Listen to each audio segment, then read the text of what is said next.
lluvia de ceniza en Japón, un terremoto mortal en Filipinas, tornados destructivos en Europa, un inusual terremoto profundo en Italia. Analizamos en este episodio lo que ocurrió en el planeta durante la última semana. Italia. Durante la primera semana de junio, después de un calor récord, un frente frío atravesó Italia y provocó una serie de fenómenos meteorológicos intensos y, en algunos lugares, extremos, desde el norte hasta el centro del país. El 2 de junio, fuertes tormentas azotaron la región del Piamonte. En algunos lugares, las ráfagas de viento superaron los 100 kilómetros por hora. El temporal derribó árboles, arrancó tejados de viviendas, rompió ventanas y provocó cortes en el suministro eléctrico. La tormenta también dañó la línea ferroviaria Turín a Germagnano, por lo que el tráfico de trenes tuvo que suspenderse temporalmente. El 3 de junio, las tormentas alcanzaron la región de las Marcas, en la costa del Adriático. En la provincia de Macerata se observaron unas poco comunes nubes mammatus, señal de una intensa inestabilidad atmosférica. En la zona de San Paolo di Jesi, en cuestión de minutos, el suelo quedó cubierto por granizo del tamaño de un huevo de gallina, que causó daños en vehículos, viviendas y cultivos. Las fuertes lluvias provocaron inundaciones locales y alteraciones en el tráfico. Ese mismo día, Roma fue golpeada por un tornado repentino de categoría IF1. El vórtice derribó más de medio centenar de árboles que, al caer, dañaron vehículos, ventanas, terrazas, semáforos y líneas eléctricas. Los cables desprendidos también provocaron incendios. La zona comercial también resultó afectada. El tornado levantó por los aires un pabellón, que después cayó sobre un coche estacionado. En el mercado quedaron dañados los puestos, los toldos y el equipamiento. Los árboles y los restos de las estructuras bloquearon las carreteras. 2 personas resultaron heridas y gran parte de la población vivió momentos de verdadero terror ante la inesperada fuerza destructiva del fenómeno. El 5 de junio, una potente tormenta eléctrica azotó repentinamente Milán y sus suburbios del norte, provocando inundaciones, graves alteraciones en el transporte y daños en las infraestructuras. En las zonas más afectadas cayeron hasta 60 milímetros de lluvia en poco tiempo, mientras que en Chinicelo la intensidad alcanzó los 51 milímetros en una hora, un nivel con el que el sistema de drenaje pluvial deja rápidamente de poder absorber el caudal de agua. La rápida subida del nivel del río Seveso obligó a las autoridades a activar el tanque de laminación, una infraestructura hidráulica especial a la que se desvía el exceso de agua de lluvia. Esto permite reducir el caudal máximo del río y disminuir el riesgo de inundación en las zonas urbanas. Lituania. El 5 de junio, algunas zonas de Lituania quedaron bajo el dominio de una potente tormenta con tormentas eléctricas y lluvias torrenciales. Durante el temporal se registraron en el país casi 4.700 rayos, y en algunos lugares cayó en un solo día la cantidad de precipitación habitual de 2 semanas. La ciudad de Kaunas fue una de las más golpeadas por el temporal. Allí cayeron alrededor de 37 milímetros de lluvia, lo que provocó inundaciones en las calles. Sin embargo, los mayores daños fueron causados por los tornados, de los cuales ese día se registraron 4 en el país. El más potente fue un tornado de categoría IF2, que atravesó Kaunas. La longitud de su recorrido fue de unos 3 kilómetros y su anchura alcanzó los 200 metros. En solo 1 o 2 minutos, el vórtice derribó árboles, arrancó tejados de viviendas, dañó automóviles y dejó sin suministro eléctrico a unas 8.000 personas. También se registraron importantes daños en el cementerio local. Según los testigos, la escena allí parecía verdaderamente apocalíptica. Los árboles caídos dañaron tumbas y monumentos, y la gente encontraba flores artificiales del cementerio en sus patios a varios cientos de metros de distancia. Otro fuerte tornado de categoría IF 1.5 atravesó la aldea de Antanabas, en la zona de Kaslurruda. Los residentes locales contaron que el vórtice surgió prácticamente de la nada y cobró fuerza en cuestión de instantes. Arrancaba tejados, desarraigaba árboles y levantaba diversos objetos en el aire, y su estruendo recordaba al despegue de un avión. Otros 2 tornados fueron grabados por testigos en los distritos de Panevėžys y Kupiškis. Bulgaria. Desde el 2 de junio, el tiempo tormentoso, con lluvias torrenciales y granizo, afectó a la mayor parte de Bulgaria, provocando inundaciones locales y graves daños materiales en varias regiones. La situación fue especialmente grave en la aldea de Ticha, en la provincia de Sliven, donde, tras las intensas lluvias, el río se desbordó e inundó viviendas, patios e infraestructuras viarias. En algunos lugares, el nivel del agua alcanzó aproximadamente 1 metro. Debido al brusco empeoramiento de la situación, se activó el sistema de alerta de emergencia a la población B. Alert. También quedó inundado un tramo de la carretera nacional Kotel o Murtak, y el tráfico fue suspendido para evitar accidentes. En la provincia de Varna, el temporal también interrumpió las comunicaciones por carretera.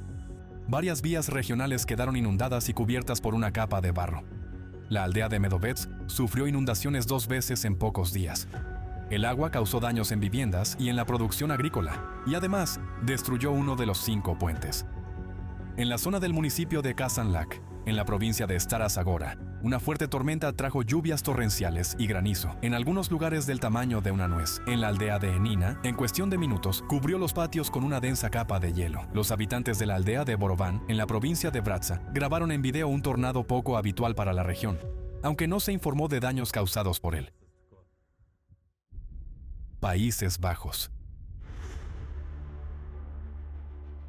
El 4 de junio, un tornado pequeño pero destructivo azotó la localidad de Glannerbrook, en la provincia neerlandesa de Overijssel. El vórtice fue clasificado como 1F, 1.5 según la escala internacional Fujita. El fenómeno arrancó los tejados de viviendas y construcciones auxiliares, derribó árboles y vallas y destruyó por completo un almacén. Los testigos contaron que los fragmentos de los tejados salieron despedidos hasta una distancia de 80 metros. Debido a los daños sufridos por cubiertas que contenían amianto, se liberaron al aire peligrosas fibras de amianto que, al ser inhaladas, representan un grave riesgo para la salud.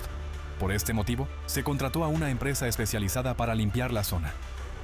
Una escuela primaria local también resultó dañada, por lo que los padres recogieron a todos los niños del edificio afectado. Afortunadamente, según los datos oficiales, no hubo víctimas mortales ni heridos. El tornado continuó su recorrido hacia Alemania y pocos minutos después alcanzó la ciudad de Gronau, en el estado federado de Renania del Norte-Westfalia. Allí, la intensidad del vórtice disminuyó hasta la categoría IF1 y los daños fueron considerablemente menores. Únicamente se desprendieron algunas tejas y se produjeron otros daños leves en los tejados. India. La tarde del 1 de junio, una potente tormenta con lluvias torrenciales azotó el estado indio de Rajasthan. Los fuertes vientos, que alcanzaron una velocidad de 100 km por hora, arrancaron árboles de raíz, desprendieron tejados de viviendas y dañaron líneas eléctricas y subestaciones transformadoras. Cientos de aldeas se quedaron sin electricidad. Debido a las interrupciones en el funcionamiento de los sistemas de abastecimiento, muchas localidades se enfrentaron a una grave escasez de agua potable. Las instalaciones de energía renovable sufrieron graves daños. En el distrito de Barmer se desplomó una turbina eólica. Cabe señalar que la proporción de energía solar en la matriz energética de India está creciendo rápidamente. En el marco del programa estatal para instalar paneles solares en los tejados de viviendas, en mayo de este año se instalaron en todo el país un récord de 316,000 sistemas solares de este tipo. Además, el estado de Rajasthan ocupa el primer lugar de India por capacidad solar instalada y alberga algunos de los parques solares más grandes del país. Lamentablemente, esta infraestructura fue precisamente una de las afectadas por la potente tormenta.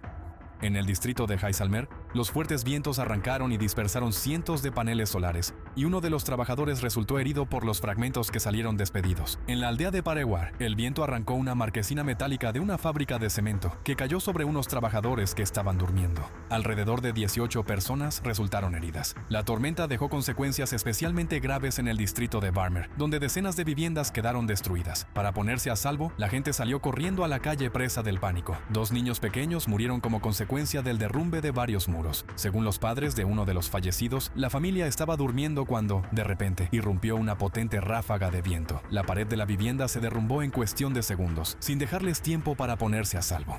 El 5 de junio, el temporal volvió a azotar Rajasthan. Fuertes tormentas eléctricas, vientos huracanados y tormentas de polvo cubrieron el estado. En el distrito de Bikaner, se derrumbó el tejado de una escuela pública. Afortunadamente, nadie resultó herido, ya que el centro educativo estaba cerrado por vacaciones. En el distrito de Bhilwara, un hombre sufrió heridas mortales al ser alcanzado por una lámina metálica del tejado arrancada por el viento. En Dholpur, 2 hermanos que intentaban refugiarse del temporal murieron bajo una pared que se desplomó. Los 2 fuertes temporales registrados en Rajasthan se cobraron la vida de al menos 6 personas. En el estado montañoso de Sikkim, las intensas lluvias provocaron un deslizamiento de tierra que arrastró un automóvil al río Testa. En el vehículo viajaba una familia de 4 personas, entre ellas un niño. Los equipos de rescate llevaron a cabo una operación de búsqueda durante varios días, pero no fue posible salvarlas. El 7 de junio, una fuerte tormenta con ráfagas de viento atravesó el aeropuerto internacional Indira Gandhi de Delhi. Como consecuencia, 3 aviones de la compañía Air India resultaron dañados.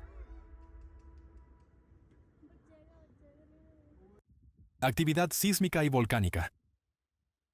La mañana del 7 de junio se produjo una serie de erupciones en el volcán Sakurajima, situado en la prefectura japonesa de Kagoshima. Aproximadamente desde las 5 de la mañana, comenzaron a registrarse pequeñas emisiones. Posteriormente, en el cráter Minamidake, comenzó una erupción de mayor magnitud, que se volvió continua y duró alrededor de 1 hora. La columna de ceniza alcanzó una altura máxima de 1.300 metros sobre el cráter y se desplazó hacia el oeste, en dirección a la zona urbana de Kagoshima.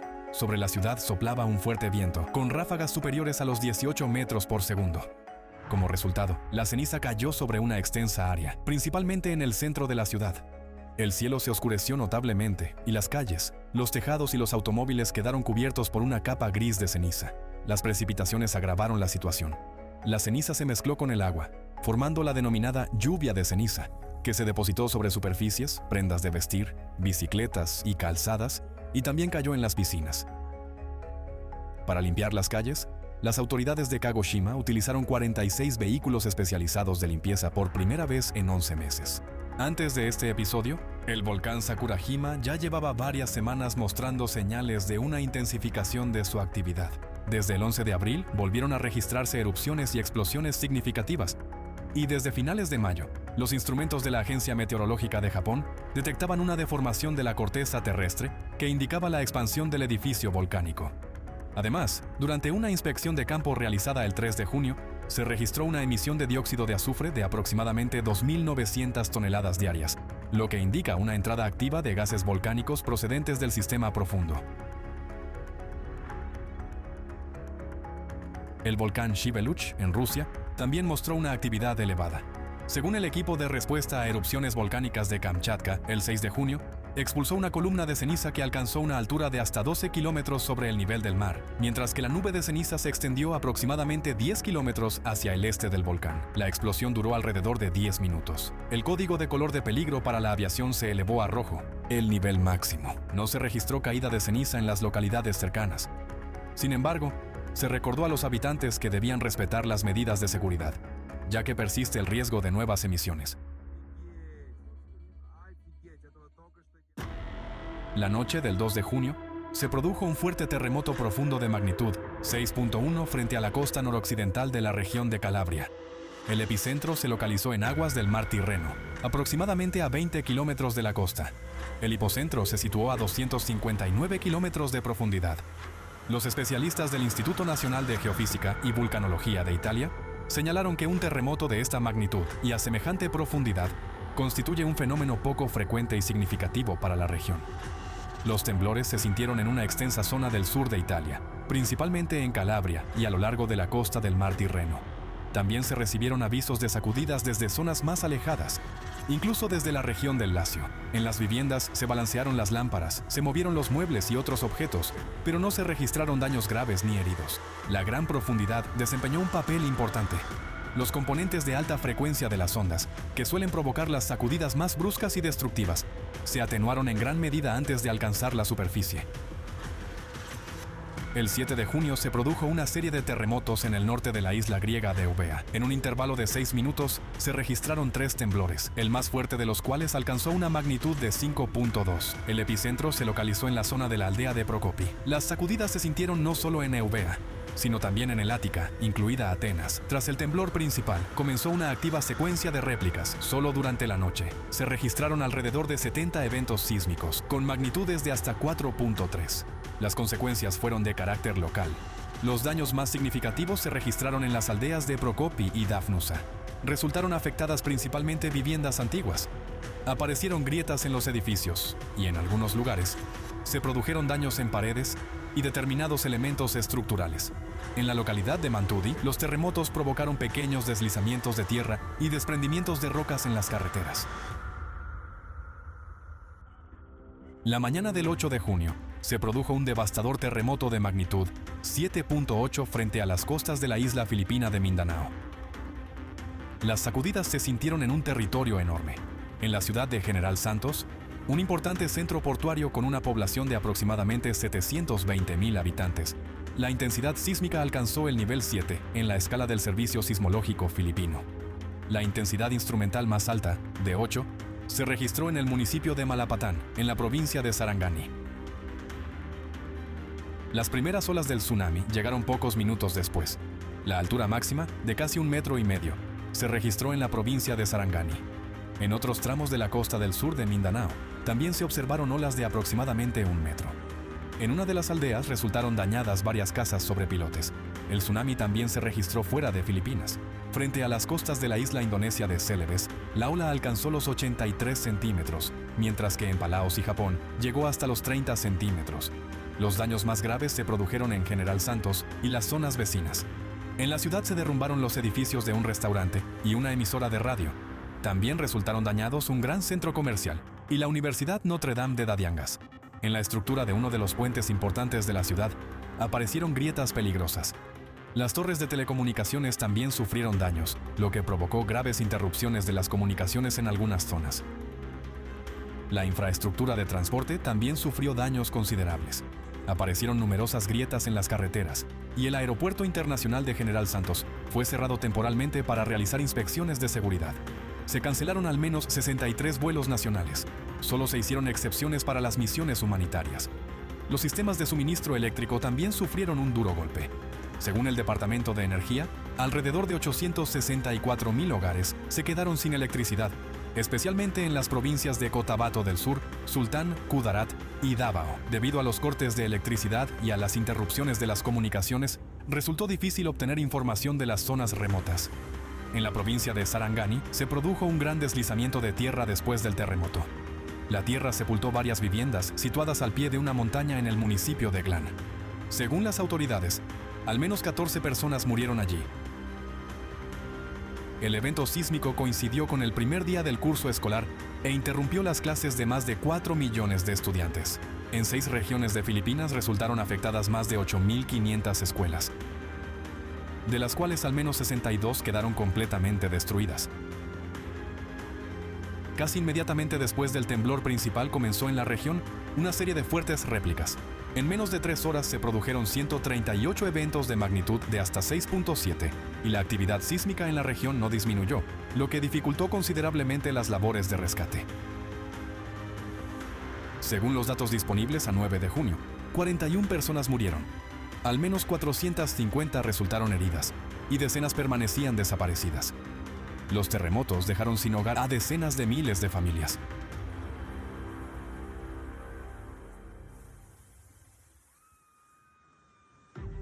El terremoto de Filipinas es un claro ejemplo de que las consecuencias de un desastre no terminan cuando deja de temblar la tierra. Si una persona ha sobrevivido, eso es lo más importante, pero después debe afrontar otras preguntas. ¿Dónde vivir si ya no tiene hogar? ¿Cómo alimentar a su familia? ¿Dónde estudiarán sus hijos si la escuela ha quedado destruida? ¿Cómo reconstruir la vida cotidiana si toda la infraestructura que la hacía posible ha resultado dañada? Cuando hablamos de las consecuencias de un desastre, es importante comprender que no se trata únicamente de una lista de daños. Sobre todo, son las vidas de personas que, de repente, pierden su forma de vida habitual. Precisamente por eso, el aumento de los desastres no supone simplemente un incremento del número de sucesos registrados en los informes, supone la multiplicación de estas tragedias personales. Cada nuevo terremoto, inundación, tornado o erupción deja a personas sin nada y las obliga a reconstruir su vida desde cero. Incluso cuando un fenómeno no se convierte en una megacatástrofe con decenas de miles de víctimas mortales, sus consecuencias pueden prolongarse durante meses o años. Al mismo tiempo, cada vez es más frecuente que un nuevo golpe de la naturaleza llegue antes de que las zonas afectadas tengan tiempo de recuperarse. Por eso, lo que está ocurriendo ya no puede considerarse un conjunto de desastres naturales aislados. Estamos observando una dinámica creciente de anomalías naturales que exige no solo registrar los daños, sino también analizar en profundidad sus causas, sus interrelaciones y los posibles escenarios de respuesta y adaptación. La concienciación de la sociedad y la atención de la comunidad internacional pueden crear las condiciones necesarias para un debate científico independiente y para unir esfuerzos a escala mundial. La consolidación de científicos de distintos países, climatólogos, geofísicos, oceanógrafos, vulcanólogos y especialistas de otras disciplinas ya no es simplemente deseable, sino necesaria.